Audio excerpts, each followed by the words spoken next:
Good morning. It's February 3rd, and this is your daily brief in science. Here's everything you need to know. IIT Madras has launched the Bharat Cancer Genome Atlas, or BCGA, which is India's first cancer genome database aimed at enhancing cancer research and treatment. This initiative comes in response to India's significant underrepresentation in global cancer genome studies, despite the high rates of cancer in the country. Currently, over 1.4 million people in India are living with cancer, according to the National Cancer Registry Program.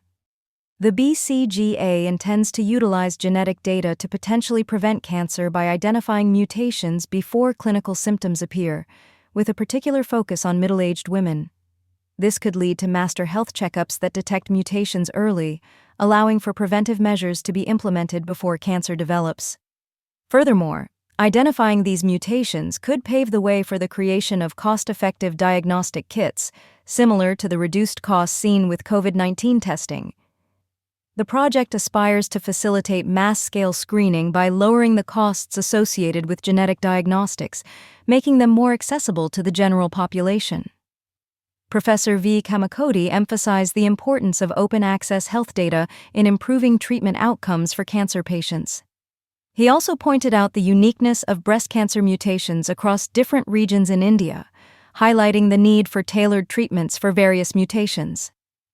The BCGA will welcome data submissions from researchers working on cancer genomics across various cancer types, fostering collaboration in this critical field. By hosting data from diverse cancer research initiatives, the BCGA aims to identify high-risk groups and personalize treatment strategies. This initiative supports biomarker identification and personalized treatment approaches, ultimately enhancing the overall effectiveness of cancer care. In a remarkable conservation effort, London Zoo has welcomed over 30 endangered Darwin's froglets, a significant achievement following the rescue of their parents from Chile. This initiative, spearheaded by Ben Tapley, curator of amphibians at the zoo, serves as a beacon of hope for the species and highlights the importance of collaborative conservation efforts. The frogs were transported approximately 8,000 miles and placed in a specially designed biosecure environment upon their arrival. The rescue mission, conducted in October 2024, aimed to locate uninfected Darwin's frogs on a remote island off the Chilean coast for relocation to London Zoo. Conservationists successfully identified a chytrid-free population, overcoming challenges related to the frog's small size and natural camouflage. The Darwin's frog is currently facing extinction, with the chytrid fungus confirmed to have reached Chile's Parque Tantaco forests in 2023. This has led to a drastic 90% decline in monitored populations within just 1 year. Unique to this species is their reproductive method, in which males brood tadpoles in their vocal sacs, providing essential protection during early development stages. The survival of the Darwin's frog may hinge on the safe habitats provided by institutions like London Zoo, while conservationists work to secure their natural forest homes.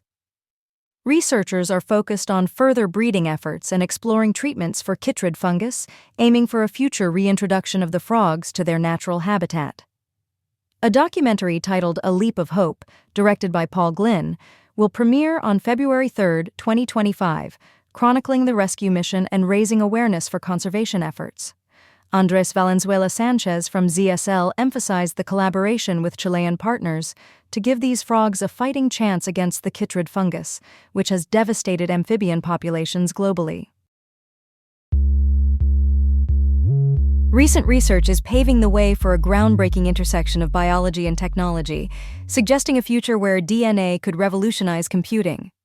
The findings, published in the open-access journal Intelligent Computing, reveal how electric field gradients can manipulate DNA at the atomic level, marking a significant step forward in this innovative field.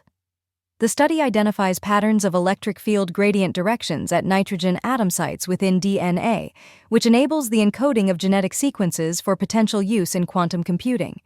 The orientation of nitrogen atoms in DNA's 4 bases, adenine, guanine, cytosine, and thymine, is essential for maintaining the structural integrity and efficiency of DNA quantum systems. This breakthrough indicates that DNA could function as both a storage and computation mechanism in future quantum computing devices. The market for DNA quantum computing is expected to grow substantially, potentially reaching several $billion by 2030, driven by increasing demand in sectors like healthcare, artificial intelligence, and big data analytics. DNA-based systems also present sustainable alternatives to traditional silicon technologies, with prospects for biodegradable materials and reduced energy consumption. Additionally, unique encoding mechanisms in DNA may enhance data storage security, offering a viable solution against potential breaches. The research proposes that interactions between proton nuclear spins and nitrogen atoms could facilitate computational capabilities within DNA.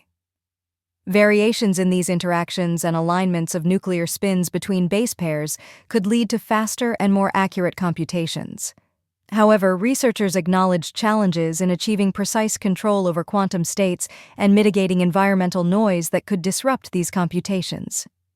Lead researchers Yu Zheng and Quansheng Ren emphasize the dual functionality of DNA, not only as a carrier of genetic information but also as a medium for computation. A recent study published in the American Journal of Psychiatry presents a significant shift in understanding alcohol use disorder, or AUD. Researchers suggest that treatment should focus on the pleasure derived from alcohol, rather than solely on stress and depressive symptoms. This finding challenges the traditional perspective that individuals with AUD primarily drink to self-medicate negative feelings, highlighting that pleasure plays a crucial role in their drinking behavior.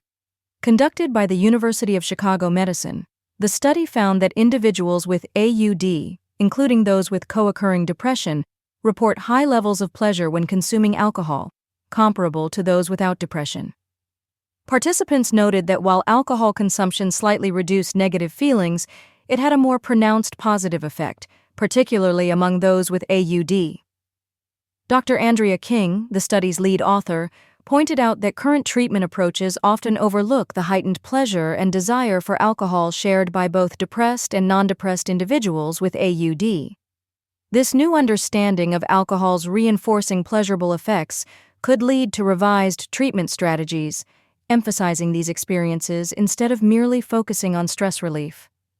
The study also sheds light on the bidirectional risk between AUD and depression, noting that depression co-occurs with AUD in 33% to 50% of cases. Involving 232 participants aged 21 to 35, half of whom met the criteria for AUD, the research utilized smartphone surveys to capture real-time alcohol effects during drinking episodes. Future research will investigate whether older adults with long-term AUD also experience heightened pleasure from drinking, which could influence treatment across different age demographics. Alcohol remains a significant public health concern, contributing to over 200 diseases and injuries, and resulting in more than 175,000 deaths annually in the U.S. alone. A recent study has unveiled concerning insights into the cardiovascular risks associated with twin pregnancies. Analyzing data from 36 million hospital deliveries in the United States between 2010 and 2020, researchers categorized participants based on pregnancy type and blood pressure conditions. Led by Professor Kande Ananth from Rutgers Robert Wood Johnson Medical School, the study aims to address the rising maternal mortality rate linked to cardiovascular disease following childbirth. The increase in twin pregnancies is largely attributed to the rise in fertility treatments and older maternal ages, making these findings particularly pertinent. While earlier studies indicated no long-term cardiovascular risks for mothers of twins, this research points to significant short-term dangers. Dr. Ruby Lin, the lead author, stresses the need to recognize these heightened short-term cardiovascular risks associated with twin pregnancies. Mothers of twins with normal blood pressure are approximately twice as likely to be hospitalized for cardiovascular issues compared to those with singleton pregnancies. For mothers of twins who also have high blood pressure, the risk escalates to over 8 times higher. Interestingly, despite these immediate risks, mortality from any cause in the first year is higher among singleton pregnancies with high blood pressure than among twins with the same conditions, indicating a complex risk profile. The study reveals that the readmission rate for cardiovascular disease is significantly elevated for mothers of twins, at 1,105.4 per 100,000 deliveries, in contrast to 734.1 per 100,000 deliveries for singleton pregnancies. This highlights the critical need for collaborative care among specialists to improve postpartum health and combat maternal mortality rates. Furthermore, the research underscores the necessity for increased awareness and monitoring of cardiovascular complications in mothers of twins, especially those who have undergone fertility treatments or have additional risk factors like obesity or diabetes. An editorial by Dr. Catherine Economy emphasizes the importance of understanding these cardiovascular disease risks during pregnancy, given the high rates of maternal morbidity and mortality in the U.S. Healthcare providers are encouraged to ensure continued follow-up care for high-risk pregnancies, such as twin pregnancies, for up to a year after delivery. This has been your daily brief in science. To read more about these stories, follow the links in the episode bio. You can also subscribe to these updates via email at www.brief.news.